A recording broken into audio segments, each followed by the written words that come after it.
আগে হচ্ছে একে গুলি ভরার জন্য একে খুলতে হবে। এই খোলা হলো।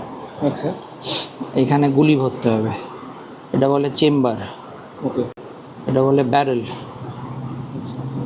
এটা ট্রিগার, আচ্ছা, এটা ট্রিগার গার্ড, এটা হচ্ছে লিভার, এটা হচ্ছে হ্যামার,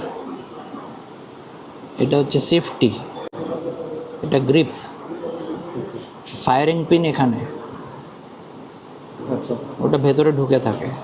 তুমি এখানে গুলি ভরলে, গুলি ভরে একে বন্ধ করে দিলে,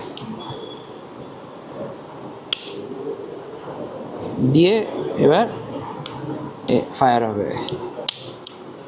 তো তুমি ফায়ার করতে না চাও তখন সেফটিটা এরকম টিপে দিলে আর ফায়ার হবে না, আচ্ছা আচ্ছা, মানে ওটা লক হয়ে গেল। লক হয়ে যাবে।